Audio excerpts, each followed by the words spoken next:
I think I'm okay with saying like, okay, I don't have it all figured out, but I'm searching for truth that exists outside of my subjective feeling. Even you said like, my goal is to live a good life. Well, my question is, what does it mean to be good?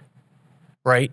And so there, there needs to be some objectivity in what it means to be good. And that is a thing of truth. Right. And so it's not to say that I have a textbook right here and the facts in this textbook is truth. I think truth is it's unchanging, but it is living. Welcome back to the Lucas Skrobot Show. I'm Lucas Skrobot, and this is where we uncover purpose, relentlessly pursue truth, and own the future. We are in hour 2 with Manal, where she is an embodiment coach. And if you've not heard the first hour of this interview, I strongly suggest before listening to this, you go back and listen to that first episode where we broke down what it means to live in an embodied way, what embodiment is, how we're not just our body, we're not just our mind, we're not just our spirit, but we are all of those things. We are 3 in 1, if you will. And so, Manal, thank you so much for being here. We have just been talking about parenting. You and I have been talking about how it's really in learning that we are setting the tone in the culture in our household, and our kids are just molding to that. How we have that responsibility and have the ability to respond if we are going to be willing to feel the weight of our brokenness and want to do something about it. That we're actually able to step forward and begin to heal and begin to set a different culture within our relationships with our children, rather than just being heavy-handed and trying to modify them and force them into being something that even we are not. Yeah. Yes. Well, thank you, Lucas. It's been, a good conversation. I love talking about this. We could roll this recording for another 3-4 hours. And one of the things that we kind of ended with there, you were talking about the relationship, and that is the basic. That was what parenting is, what it should be. And, it's about anything else. Even, you mentioned, it's a relationship with God.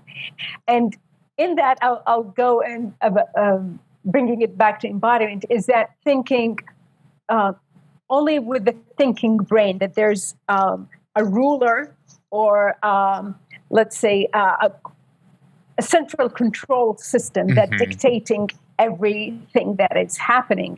And that's sort of the old kind of even scientific kind of understanding of the brain is that's what it does. It gives signals to what needs to happen and in the body. And now what science is finding is that actually there is much more information that goes from the body to the brain than the other way around. So even with that, bringing that to parenting, that thought or that system of, I don't know if you can call it system, but that way of parenting that, the parents are the head of the house and they will dictate all the orders, what the kids need to do, what they need to do, and how they need to do it, what's important, what's not important. That's kind of the head of the house. But when we're talking about relationship, and relationship is a felt sense, and that's, you feel it in the body. So even with that, it's like bringing that intuition, that feeling part, that emotion part into the equation, which is also healing that divide that we have inside. So when it comes to parenting, understanding that relationship with our kids is the most important thing. And this became really evident to me. So I was kind of thinking about going into parenting, embodied parenting coaching, last year. And it was kind of in a process, but what made me know without a doubt that this is what I want to be doing is with this whole lockdown that happened in March, is when I recognize that, it's really my relationship with my kids is the most important thing. It's not about them getting A at school or being, an athlete or anything. It's the relationship. And looking at everything that we're doing from that lens of how is my relationship with them? That is, what parenting is all about. But to get to that point, we, at least talking about myself, kind of have to deal and let go of those layers of conditioning that happened. Our parents did their best.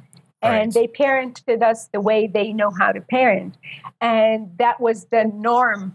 Maybe 2-3 generations ago, the norm would be horrifying for us right now.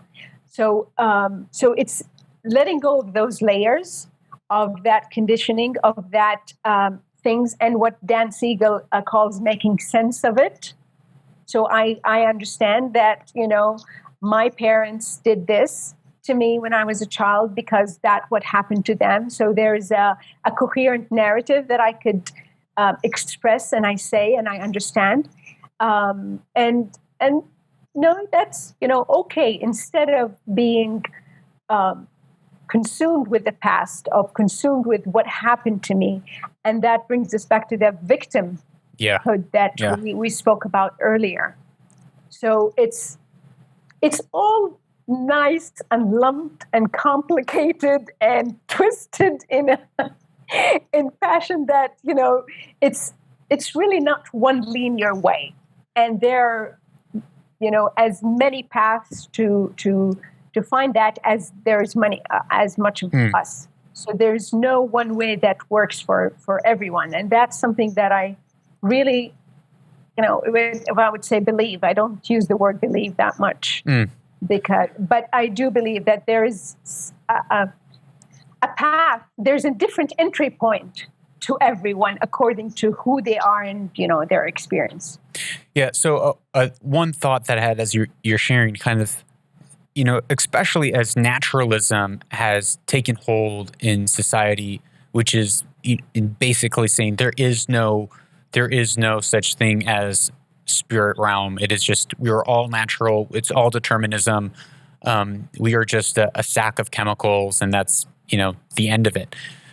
As determinism has kind of taken hold, we really have kind of, as you said, become that just thinking it's all our mind and that just controls everything. But there is that feedback loop from our body. And so there is the natural order within society, within families, where there is, the patriarchy, if you will, the man has this role of and a responsibility to lead, right? If you have an organization and there is no leader, well, then you're going to have chaos. But the role of a good leader or of a good parent is to love those that they're leading. And in order to love those that they're leading, we have to listen to their needs, consider their needs, and serve rather than just being authoritarian and saying, this is what I want. You are here to serve me. A real leader comes in and says, I'm here to serve you.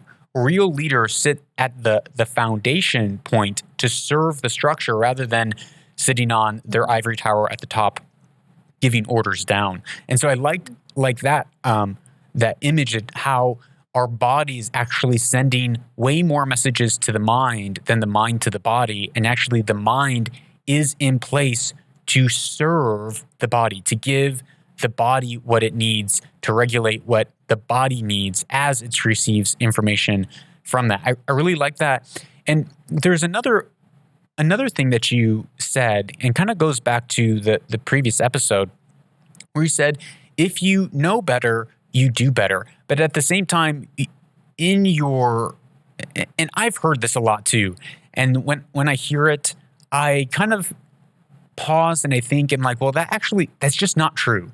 Knowing better doesn't make us do better. We all know that we shouldn't smoke hookah. We all know that we shouldn't smoke cigarettes. We all know that we shouldn't text and drive. Yeah. but that doesn't make us do better.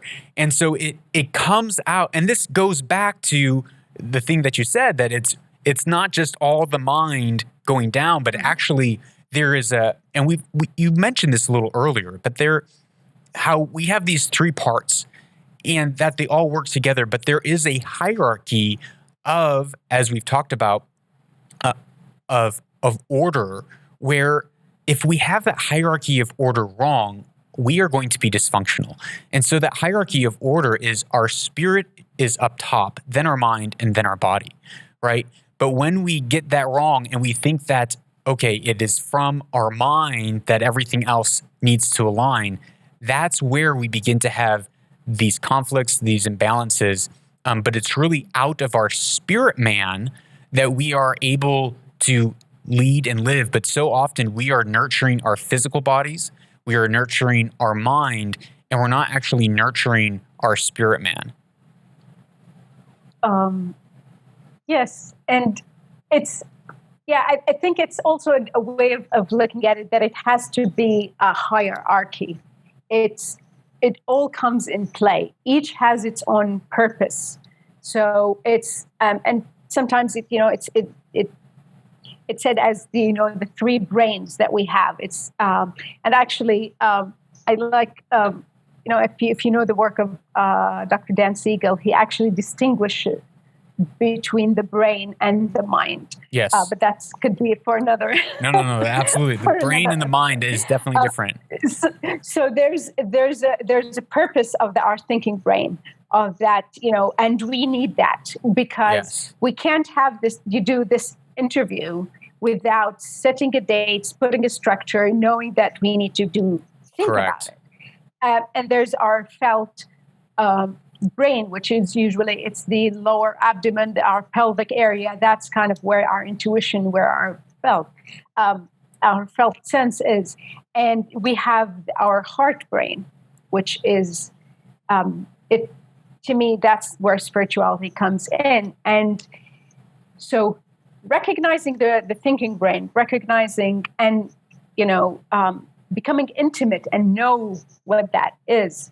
The same thing with our felt brain, our gut. And those two kind of meet in the middle, which is the heart intelligence. And there's so many studies about the heart and, the spirituality and of that. So it's aligning those together. Not that one is more important right. or the other. And for some people, the heart is easier entry point. And they through the heart they connect the gut and the brain and the head, and sometimes it's in different ways. Some intellectuals will sit and study and then recognize that the gut and the heart comes together. But it's when we disconnect one from the other, that's where we go into loops, in my opinion, that are not helpful, and we end up not living from a holistic perspective. I remember. So there's another point that you mentioned about how there's different entry points. There are different ways, but at the same time, what I'm hearing from all that we talked about in our conversation is not that everyone has their own subjective truth, that whatever you feel is your truth and you just live that out.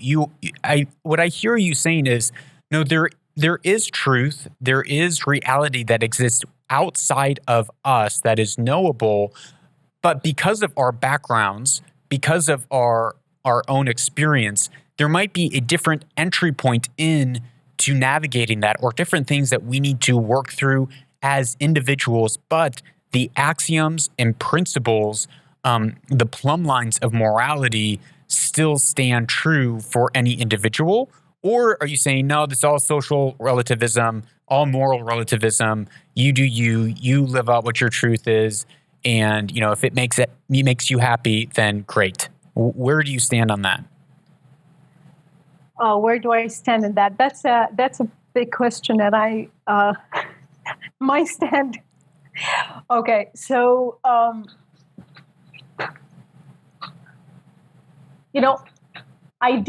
ultimately, I think what we want to be in this life is I am connected to myself, connected to my community, people around me, connecting to the world. So if I'm able to feel that, to sense that, what I do affects all those layers, that I am, just as the same like anyone else in the world. We have the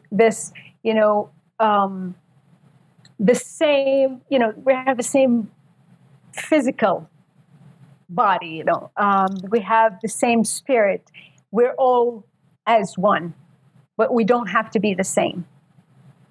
There's, so I don't tend to I'm not very good with philosophy and, very abstract thinking, but to me that is, I feel that I am in a place where, first of all, it's quite challenging for me to put it in words. But to me, it feels like a space where everything is perfectly okay, and I'm connected with everything and everyone around me. And you can call that anything. People have expressed it in different ways, but to me, that's ultimately a cool feeling that I want to have. Whatever I could do to have that feeling more often than I don't, I would do. And there is this, when you talk about morality and, yes, I could do whatever I want as long as I'm feeling about that, as long as I think it's right. Really, the body does not lie. So if I am in touch with my own center, with my own gut, and I feel like, okay, this is peace, this is serenity, this is the place of surrender and trust, that is to me what I'm after, is to know that I would be doing and being, and it's all going to be okay. And I'm not sure if that answers your question. A little bit. So would you say that, maybe it's a little different terminology than you would use, but that each person, each and every one of us has a conscience, and we know when we are doing things that's wrong, but we have the ability to sear that conscience, and if you will, we have the ability to callous our hearts, to callous what we think, and to have our view of truth, our view of a right living within the world, to be twisted and skewed over time. And that if I have a calloused kind of conscience, and I believe that things which are absolutely wrong is good, and I've traded good for evil and evil for good, that I don't get the get out of jail free card and say like, well, this is just my truth. I'm still wrong. There's still absolute right or wrong. There's still a morality that exists outside of how we or you or I or anyone else might feel. So there is the truth that, let's talk about the lies. So there's the lies that I know that they're a lie. Mm-hmm. Right? And there's the lie that I don't know that it's a lie. Yeah. And you can say the same thing about the truth. There is a truth that I could hold right now because there's something that I don't know. There's something that this is what I think is the truth. So this is who I am. This is what I say is the truth for me right now. It could change, and I could find something else. I could have a different experience, and then something else becomes my truth. And we're affected. So let me interrupt. So you said my truth. My question is there a truth that exists outside of every person that we are all looking to discern the truth? And we are in our process of like, okay, I'm working to discern the truth. The natural laws, as many philosophers have put it, the laws of nature, not necessarily gravity, but the natural laws of morality in nature, the truth, not what's my experience, because oftentimes our experience is very far from reality. And so is it what you're saying that, okay, well, there is no such thing as the truth that exists outside of every individual? Mm-hmm. Or are you saying there is no such thing as the truth and it's just whatever I subjectively come to discover and feel? I don't know if there's the truth that is one for everyone.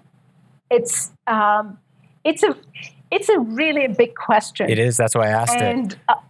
Yes, and it's I know I could go,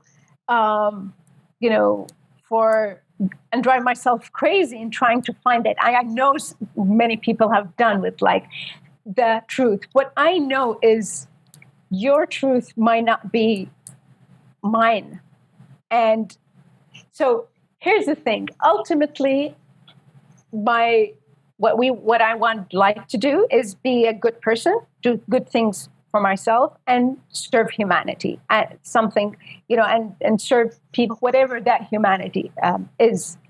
And if I'm in a place where I'm able to do that, where I'm able to hopefully do more good than damage, then, and it's working for me, then that's okay. It's a process. There isn't one thing that I'm wanna reach to and say, okay, I got it. This is the truth that I have.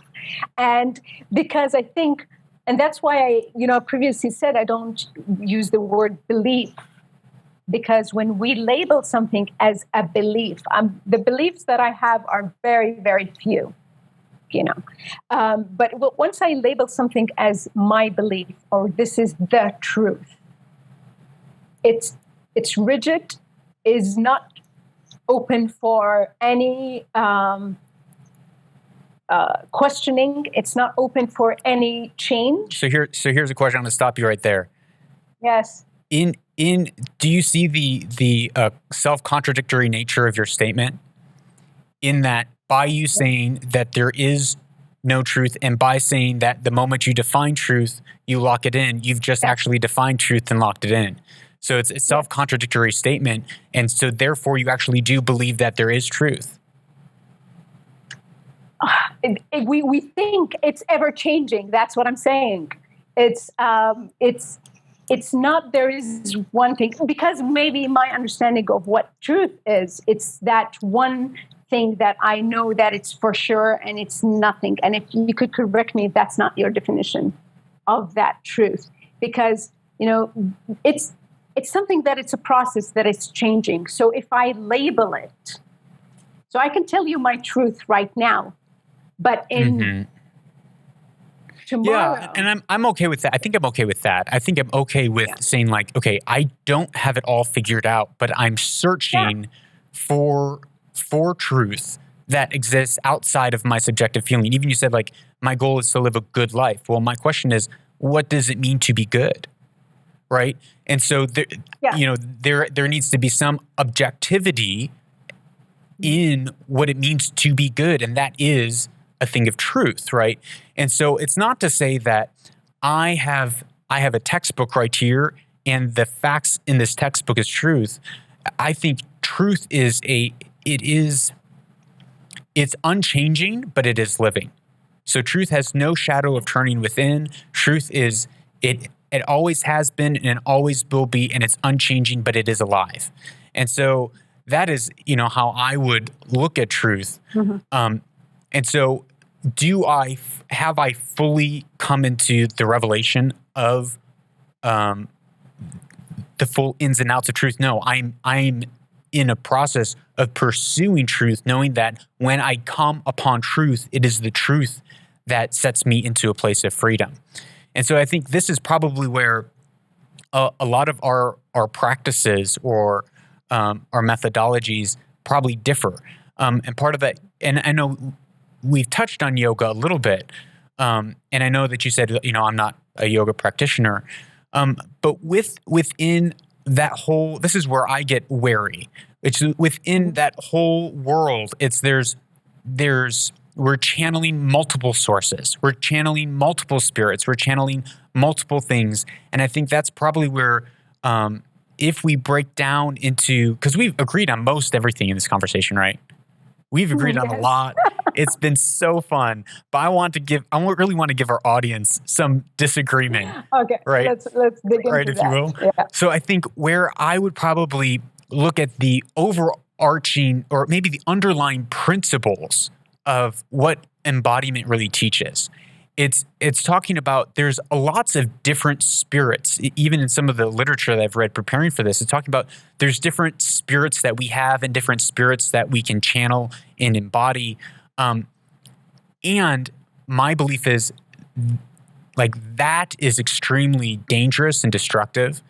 Even yoga, like most of these yoga practices, you're inviting like the goddess of Vishnu, like destruction into your life, from the literature that I've read on yoga. And even these high places in Tibet, they're founded on child sacrifice. And so I'm very wary when it comes to which doors I open in my life into the spiritual realm and what spirit that I choose to channel.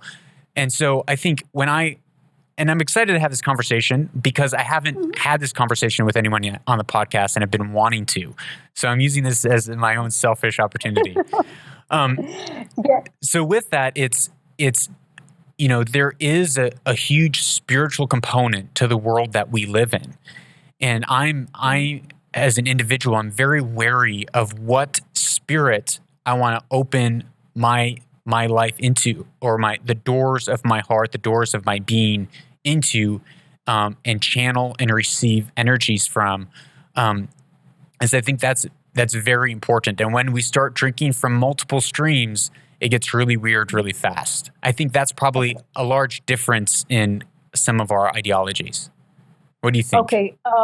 Let me ask you to clarify. Yeah. What do you mean exactly by channeling different spirits? Because you said when you were reading and what did you read that led you to? First of all, what do you mean by channeling spirits? Right. And what Great gave question. you the idea that this was all about? Yeah.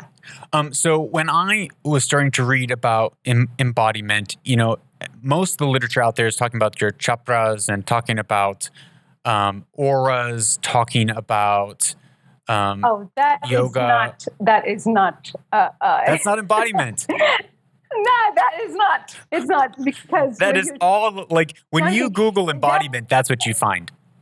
That's what you find. Okay, no, I'll get you to. Great, that makes me happy because I was reading things. I read something just before this interview saying, and how we interact with many of our different spirits or many of our different energies. Okay. So that's where I'm kind of like, I have no idea what that means. And I love it. That makes me so happy. Yeah, because I am also wary of many practices that people can, go and learn and try to, again, from a top-down way of saying this is what needs to happen. So, okay, I don't know about auras. I know that, the chakra system that's in ancient India, and there is bases that you see in Chinese medicine, even in Japanese medicine. So there is some energetic fields that do exist within us. Now, there are a lot of what is I can categorize as new agey things, and many times that is not embodiment because yoga is the most popular thing. Right. It can be taken into a completely spiritual that is completely outside the body, and that is not embodiment. So so I don't see, so embodiment is the way I am doing, not what I'm doing. My way of learning it is not trying to replace something with something else. Gotcha. Is peeling the layers that the patterns that have been constructed, that had been, and they happened for a very good reason. And even from a trauma perspective, people with, trauma experts will tell you these are responses that we have, our body kind of did to feel safe and to, maintain, Right. So it's for survival. Right. So with that, recognizing that, okay, so this layer, this pattern is no longer helping me. On the opposite, it's stopping me or hindering my process. I choose to let it down. Actually, as one of my teachers, you cannot just put it down. You need to introduce something else. Mm-hmm. So embodiment is very much about the physical sensations that happens. That is a big component of it. Okay. Even with spirit, even with spiritual experiences, there is a physical sensation that happens. My second child was born at 32 weeks. Wow. And he's 13 now, and he's all high. But upon his birth, I had one of the profound spiritual experience when I had him is that sense of serenity, peacefulness, and knowing that it's all going to be all right. And that, I now think about it, I have goosebumps. Yeah. Had a physical sensation to it. So it wasn't that I was outside my body and, in that bliss that had no relation to my body. So I could, send you resources and people to listen to, but it's about who we are as the whole. And yeah, I know there's a lot of systems out there. I don't know much about it to say. I am in really, and even talking about when our conversation about truth, honest to God, my resources and my capacity to figure how I am doing stuff and how to be a good parent for my kids is time and energetically consuming. Oh, absolutely. That, I feel that I could go into philosophical conversation and what other people could do, but only for a little bit of time. And I could, start ranting and, complaining about what other people are doing or not doing. But I found this really exhausting. Yes. If I want to have, people, even now that I do what I do, I know that this has been working for me. It's helping me. And if anyone out there feels the same, welcome. I can't be going and trying to change the system. That's not who I am. Right. There are people who are, they have their mission in life to be activists and wanting to change stuff. And, they could go wrong with, the world that we see, that, there are social justice warriors that they end up doing exactly what they want to, not happen. And it kind of gets into a very kind of a loopy kind of yes, stressful thing. Absolutely. And honestly, I am me, Manal. I am not concerned about that. And this is who I am. And I had this in me for quite some time, and understanding that I have a purpose. I have my entry point. I have my own path in doing that. That's okay. If, I care about a lot of stuff that happens, but it's not what I'm supposed to be doing right now. Otherwise, I'm going to be exhausted, and that's not useful. I love that. At all. And I love that, especially, I recently heard, so especially right now with the educational institutions, they're really training people to, go out and try to make a change in the world rather than go out and understand the world, understand how the world works and understand how the world operates. And then you take responsibility for yourself and change you. Don't worry about changing other people. But first, it starts with understanding. And that's one thing that I've really loved about this conversation is that you are after understanding how we work, how our relationships with our children work, so that we can take personal responsibility, which then has the compounding effect to our children and to the relationships around us. And I think that is something that is extremely powerful.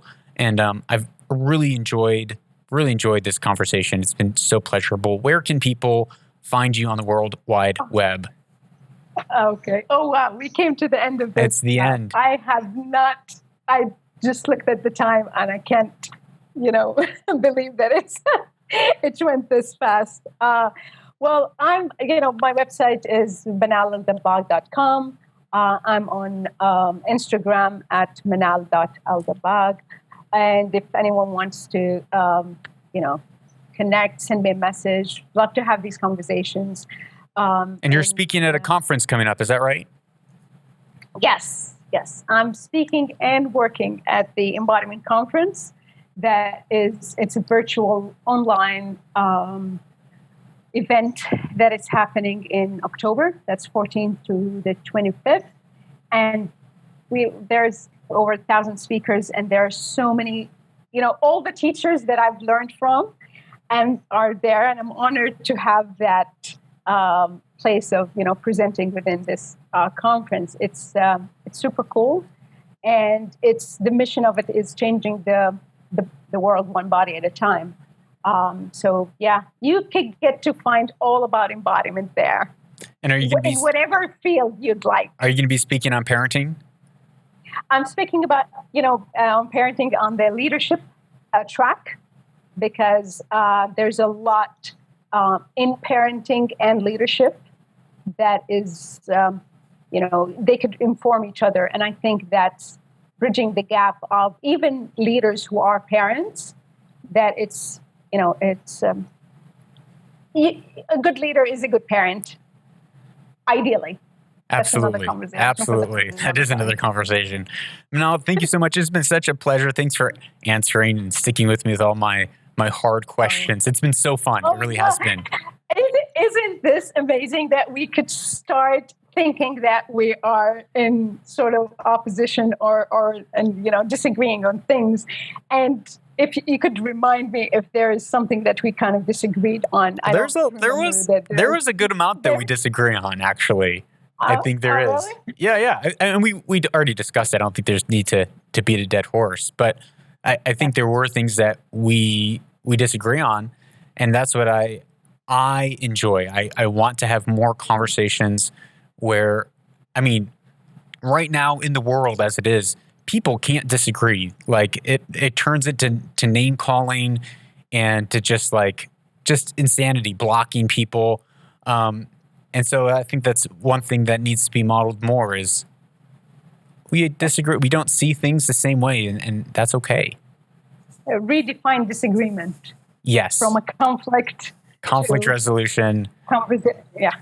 Relationship rather than just, I'm only friends with people who believe, as you say, believe or think the exact same way that I do. I think when we do that, we find ourselves in echo chambers. When we're only listening to people who are thinking the exact same ways that we do, we think the whole world thinks like that, when really there's, a lot of different ways of thinking, right? There's many, many different ways in schools of thought. And so I like getting out of my own echo chamber and having conversations where, no, I haven't thought about it that way. Or maybe the other person's like, oh, I haven't thought about it that way. So yeah, I've really enjoyed it. Thank you so much, Manal. Thank you. Thank you very much.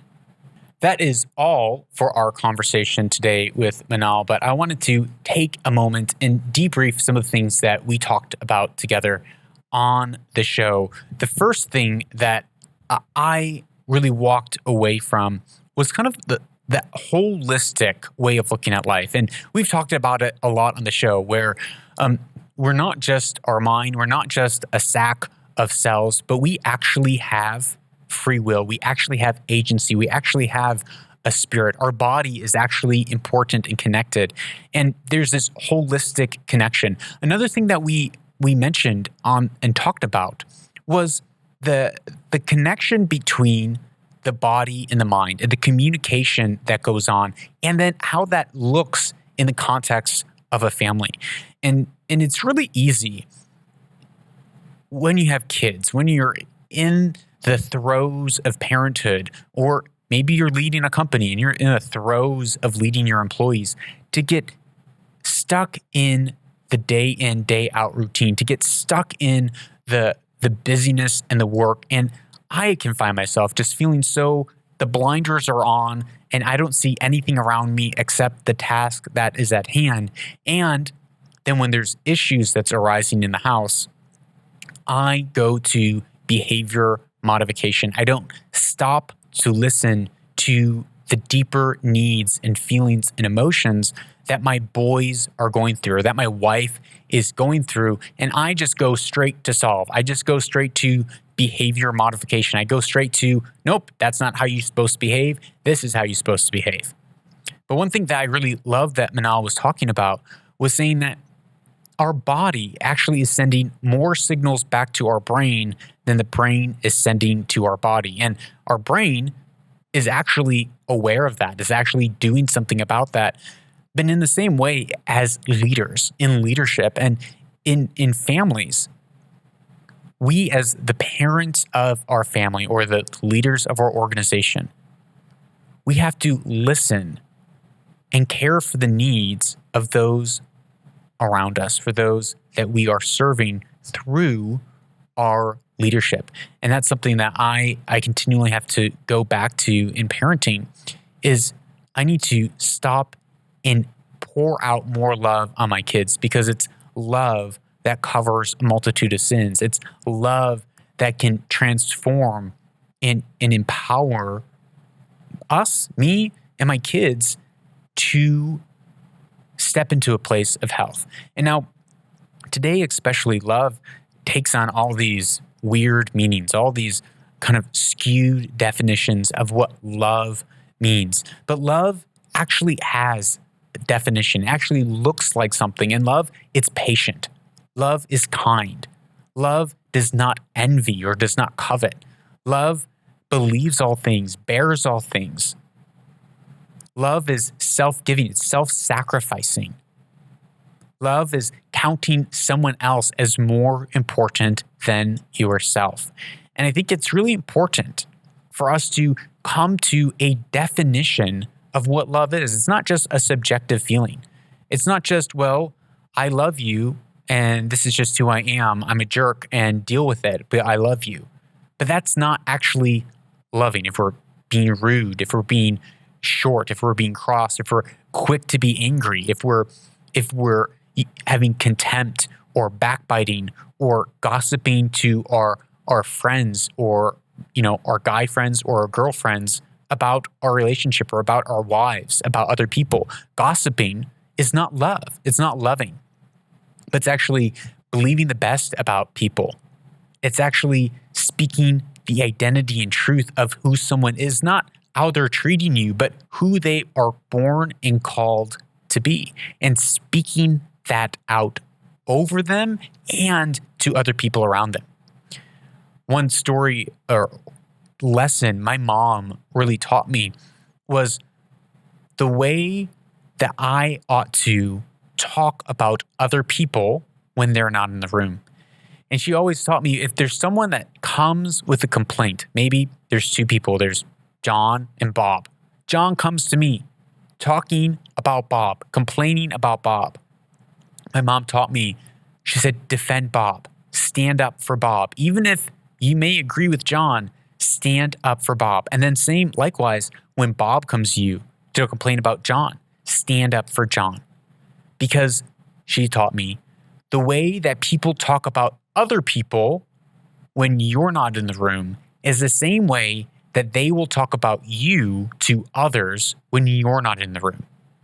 And when I always come back to that and I think about that, how am I talking about other people when they are not in the room? How are other people talking about others when they're not in the room? I want to be someone who is careful with my words, careful with how I treat the world around me, because there's actual definition, there's actually meaning, there's actually truth to love. It is not merely subjective. And we got into that on this episode with Manal on what truth is and truth isn't. And I just wanted to take a moment and clarify, just like this definition of love. Love is patient, love is kind. Love believes all things, bears all things. It does not envy. Love does not boast. But it's humble, it's serving, it's laying down one's life for another. These are things that have definition. They have meaning. It's not subjective. Just as we talked about, like, well, what does it mean to be good? And that's a great question. What does it mean to be good? If we want to live a good life, what does that mean? How do we go about being good? What's the definition of good? What is and what isn't good? Is it just not lying and not stealing? Or is it something much deeper than that? And that is what I want to encourage all of us and to encourage you to think about this week. How are you going out and deciding what good is? Where are you getting your definition and your metrics of what a good life looks like? Are we looking at Instagram and YouTube and MTV and music videos and rap music to define good? Are we looking at how our friends define good? Where are we getting our definitions from? Where are we getting the sources of what we believe from? What's the root? What's the spring of all of those things? And that is so important. Where are we coming up with those definitions? Because really, it's the world that we're inundated with. If we're on our phones all the time, if we're in media all the time, that is going to begin to inform the things that we think about the world. That's going to begin to normalize what is an acceptable way to treat a person and what's not acceptable. If we're watching Netflix constantly, binge watching violent movies, that is going to begin to shape the way that we think is good or not good to live in the world. Right and wrong to live in the world. And what we look at, we become. What we set and fix our eyes on, we will transform into. So if we're setting our eyes on violent music, on degrading music, or if we're setting our eyes on TV shows that normalize pedophilia, TV shows that normalize things that are dark and wicked, and we start to laugh at them, that is going to begin to color the way that we see the world and callous our hearts from being able to recognize when things are wrong.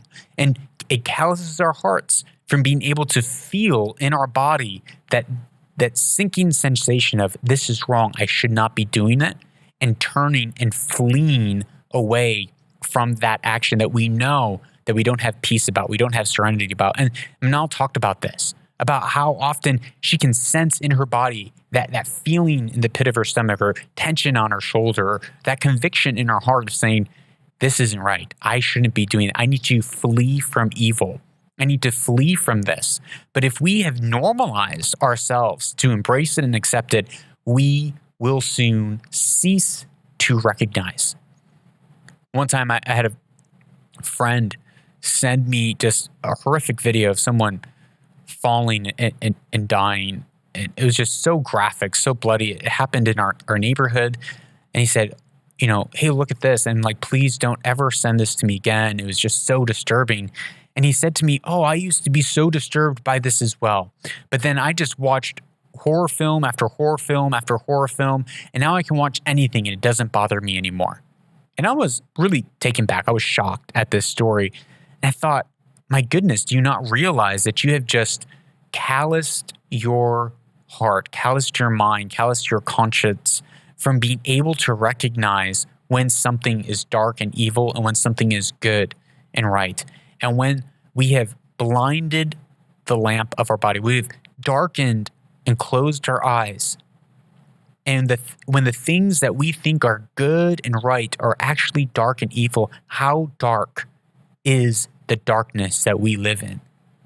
How dark is the darkness that we live in our hearts? Which is why it is so important to not just go out and try to change the world, but to go out and discern truth, to go out and discern the way how to walk in a way that is right and good and loving in the world, how to do that within our relationships.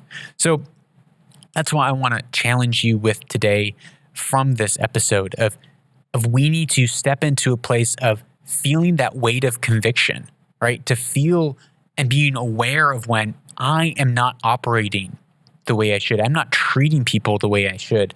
I'm doing something wrong right now. And stopping and owning that and calling it what it is, calling it sin.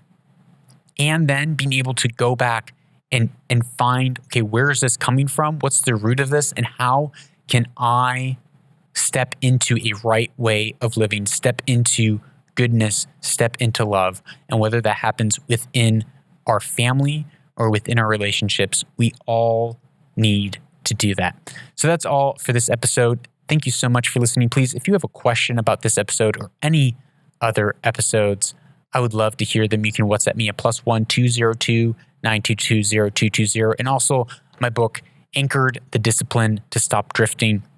I wrote this book in a time of my life where I felt like everything was slipping through my fingers. All of the metrics that I had of what it meant to be productive just slipped away. And so I wrote this book, and it's filled with just short principles, ideas by which I can build a framework, and which you can build a framework to be able to take steps forward in life to reach your dreams and reach your goals without putting heavy weights and heavy expectations on yourself. Thank you so much for being here. Remember, you are a truth seeker who goes out and uncovers your purpose. So go and own your future this week.